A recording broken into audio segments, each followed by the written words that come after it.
Sa isang malawak at luntiang bukirin, may isang pastol na nagngangalang si David.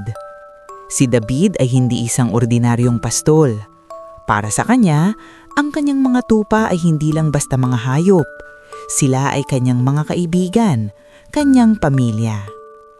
Araw-araw, maaga siyang gumigising para dalhin ang kanyang kawan sa pinakamagandang pastulan, kung saan sagana ang sariwang damo at malinis na tubig.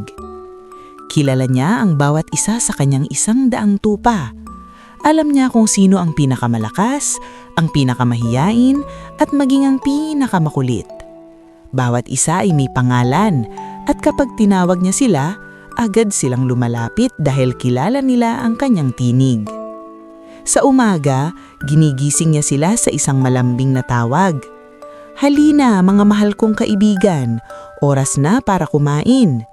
Sabay-sabay naman silang babangon, masayang sumusunod sa kanya habang tinutunto nila ang daan patungo sa lunti ang burol. Habang kumakain ng mga tupa, si David naman ay tumutugtog ng kanyang plauta. Ang kanyang musika ay tila nagbibigay ng kapayapaan sa buong paligid. Ang mga ibon ay sumasabay sa himig at ang mga tupa ay payapang numunguya, panatag na ligtas sila sa piling ng kanilang pastol. Kapag tanghali na at matindi na ang sikat ng araw, dinadala sila ni David sa tabi ng isang malinaw na batis. Doon, iinom sila ng malamig na tubig at magpapahinga sa lilim ng malalaking puno. Binabantayan niya sila ng mabuti. Tinitiyak niyang walang sino mang lalayo o mapapahamak. Kung may isang tupang nagkasugat, agad niya itong lalapitan, lilinisan ng sugat at lalagyan ng gamot. Ang pagmamahal niya sa kanila ay walang kapantay. Isang hapon, habang pauwi na sila, napansin ni David na parang may kulang. Muli niyang binilang ang kanyang mga tupa. 1, 2, 3, hanggang sa umabot siya ng 99. "Teka," sabi niya sa sarili, "nasaan ang isa? Nasaan si Cordy?" Si Cordy ang pinakamaliit at pinakapalakaibigang tupa sa kawan. Mahilig itong tumakbo-takbo at maglaro sa mga bulaklak. Agad na nag-alala si David. Tumingin siya sa paligid. Palubog na ang araw at paparating na ang dilim. Alam niyang mapanganib sa labas, lalo na para sa isang maliit na tupang nag-iisa. Maaaring may mga mababangis na hayop sa paligid. Kahit naligtas ang 99 na tupa, hindi mapakali ang puso ni David.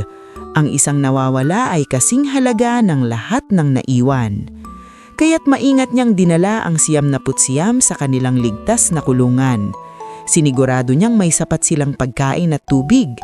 Pagkatapos, kinuha niya ang kanyang tungkod at ilawan at dali-dali bumalik sa kabundukan para hanapin si Cordy. Madilim na ang paligid at malamig ang hangin. "Cordy! Cordy, nasaan ka?" sigaw ni David. Ang boses niya ay umalingaw-ngaw sa katahimikan ng gabi. Walang sumasagot kundi ang tunog ng mga kuliglig at ang ihip ng hangin. Pero hindi sumuko si David. Inakyat niya ang matatarik na burol. Tinahak niya ang masukal na kagubatan. Tiniis niya ang mga tinik na sumusugat sa kanyang balat. Ang taning nasa isip niya ay ang kaligtasan ng nawawala niyang tupa. Lumakad siya ng lumakad, walang tigil sa pagtawag. "Cordy! Cordy!" Maya-maya, sa di kalayuan nakarinig siya ng isang mahinang iyak. "Me! Me!" Galing ito sa isang malalim na bangin. Mabilis na tinungo ni David ang lugar na iyon. Ginamit niya ang kanyang ilawan para aninagan ng ilalim. At doon, nakita niya si Cordy. Nahulog ito at naipit ang kanyang paa sa mga bato.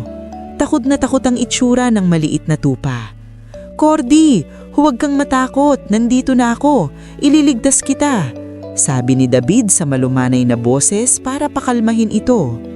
Maingit siyang bumaba sa bangin, gamit ang kanyang tungkod bilang suporta. Bawat hakbang ay kanyang pinag-iingatan. Nang marating niya si Cordy, yanaap niya ito ng mahigpit. Dahan-dahan niyang inalis ang pagkakapit ng kanyang paa sa mga bato.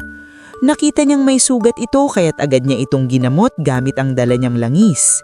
Pagkatapos, maingat niyang pinasan si Cordy sa kanyang mga balikat. Kahit pagod at nasusugat, masaya si David. Nahalat na niya ang kanyang nawawalang kaibigan. Habang naglalakad pabalik, kinakausap niya si Cordy. Sa susunod, huwag ka nang lalayo ha. Lagi kang manatili sa tabi ko para ligtas ka. Tila nauunawaan naman ng Cordy ang sinabi ng kanyang pastol at sumiksik ito sa kanyang leeg.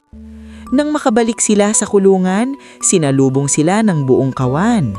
Iningla ng mga tupa, tila masaya rin sila na nakabalik na si Cordy. Ibinaba ni David si Cordy at yanakap itong muli. Tuwang-tuwa siya, ang kanyang puso ay nag-uumapaw sa galak. Ang 99 ay mahalaga, ngunit ang pagkahanap sa isang nawawala ay nagdulot ng kakaibang kasiyahan.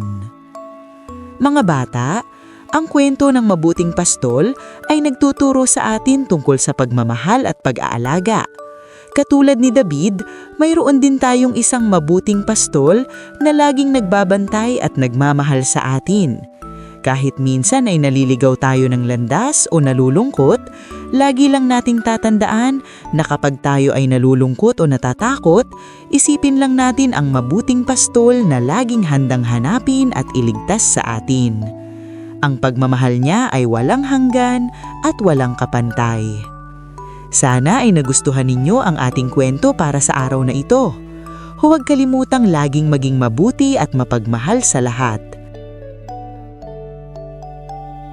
Noong unang panahon, sa isang maliit na baryo na napapaligiran ng matatayog na bundok at malalagong kagubatan, may isang batang lalaki na nagngangalang Lino.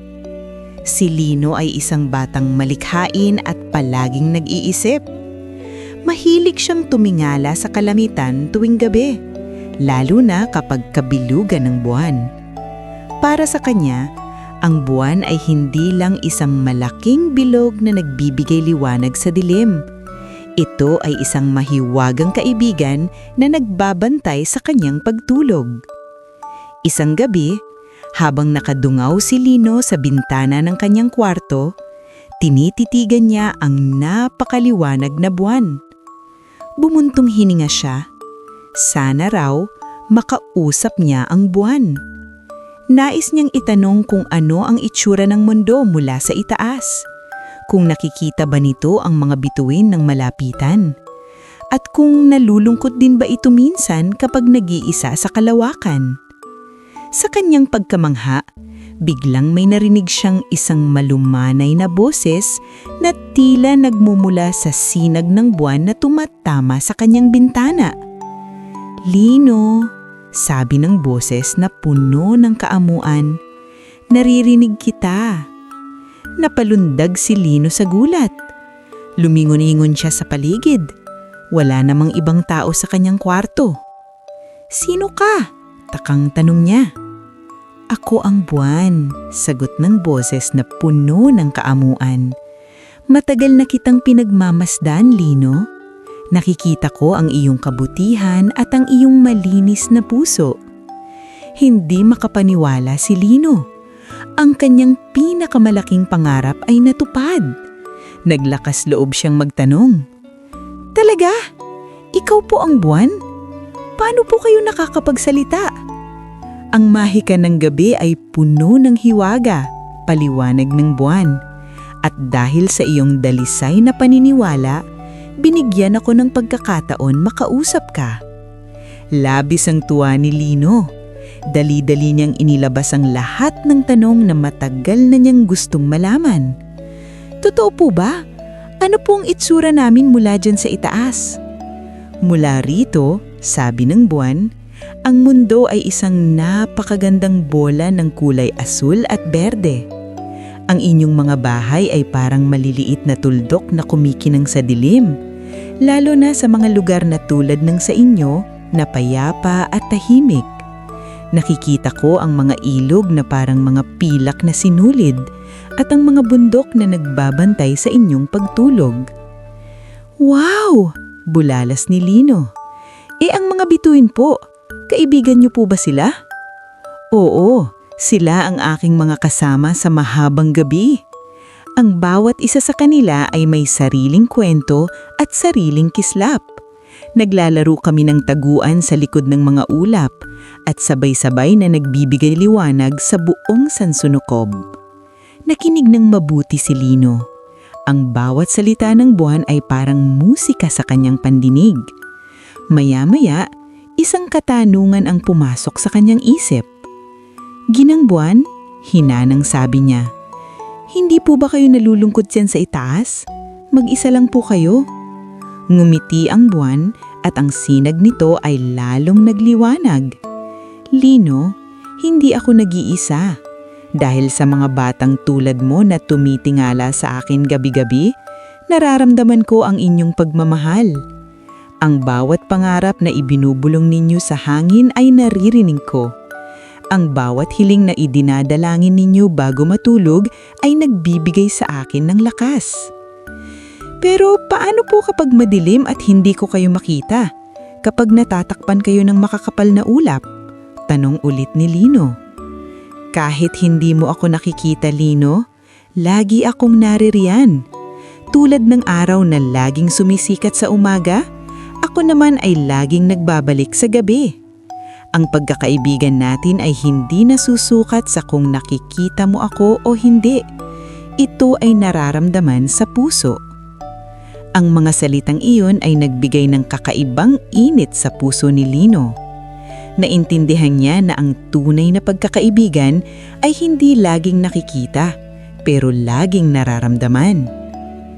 "May isa pa akong gustong sabihin sa iyo, Lino. Alam kong may isang bagay na bumabagabag sa iyong isipan. Ang tungkol sa iyong kaibigan na si Maya." Nagulat si Lino. Paanong nalaman ng buwan ang tungkol kay Maya? Si Maya ay kanyang matalik na kaibigan, pero nagkaroon sila ng hindi pagkakaintindihan kaninang umaga. Nag-away sila dahil sa isang laruan at hindi sila nagpansinan bago umuwi. "Nalulungkot po ako," pag-amin ni Lino. "Nagsisisi po ako na sinigawan ko siya. Gusto ko pong humingi ng tawad pero nahihiya ako." Ang paghihingi ng tawad ay tanda ng katapangan, Lino. Hindi ng kahinaan, payo ng buwan.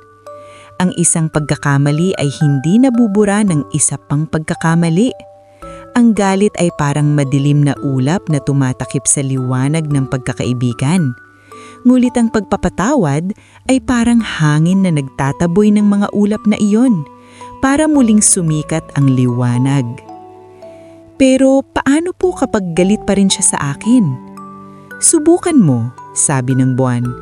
"Ipakita mo na pinapahalagahan mo ang inyong pagkakaibigan higit sa anumang laruan o sama ng loob. Ang isang tapat na patawad ay kayang hilumin ang anumang sugat." Pinag-isipan ni Lino ang sinabi ng buwan. Tama ito. Mas mahalaga ang pagkakaibigan nila ni Maya kaysa sa kanyang hiya. Nagpasya siyang kakausapin niya si Maya kinaumagahan. "Maraming salamat po, Ginang Buwan," sabi ni Lino na may ngiti sa kanyang mga labi. "Binigyan niyo po ako ng liwanag, hindi lang sa aking kwarto, kundi pati na rin sa aking isipan." "Walang anuman, Lino. Tandaan mo, ang kabutihan ay isang liwanag na hindi kailanman kumukupas. Ipagpatuloy mo lang ang pagiging mabuting bata at laging makinig sa iyong puso," sabi ng buwan habang unti-unti nang humihina ang boses nito. Oras na para magpahinga. Ang araw ay malapit ng sumikat. Tumingin si Lino sa labas. Namumula na ang silangan. Ang liwanag ng buwan ay dahan-dahang napapanitan ng liwanag ng araw. "Paalam po, Ginang Buwan. Hanggang sa muli nating pagkikita." Hindi na sumagot ang buwan pero alam ni Lino na naririnig pa rin ito. Dalang bagong pag-asa at aral, humiga na si Lino sa kanyang kama at nakatulog ng mahimbing na may ngiti sa kanyang mga labi. Kinaumagahan, maagang gumising si Lino. Hinanap niya kaagad si Maya. Nakita niya itong nag-iisa ilalim ng puno ng mangga. Mukhang malungkot din. Nilapitan niya ito ng dahan-dahan. "Maya?" tawag ni Lino. Lumingon si Maya at bakas sa mukha niya ang gulat. Mali ako kahapon. Hindi ko dapat sinigawan ka. Mas mahalaga ka kaysa sa laruan na yun. Napangiti si Maya. Pinapatawad na kita, Lino. Ako rin, patawad. Hindi rin dapat ako nagalit. Nagkayakapan ng dalawang kaibigan. Ang damil na ulap na namagitan sa kanila ay tuluyan nang nawala. Mula noon, naging mas matatag pa ang kanilang pagkakaibigan. At si Lino? Gabi-gabi, patuloy siyang dumudungaw sa bintana para kausapin ang kanyang kaibigang Buwan. Hindi na ito nagsalita muli tulad ng gabing iyon, pero alam ni Lino na laging naririnig ito. Sa bawat pagtingin niya sa kumikinang na buwan, naaalala niya ang mga aral nito. Ang halaga ng pagkakaibigan, ang tapang sa paghihingi ng tawad, at ang liwanag ng kabutihan na laging nagniningling kahit sa pinakamadilim na gabi. At iyon ang naging pinakamahalagang kayamanan ni Lino.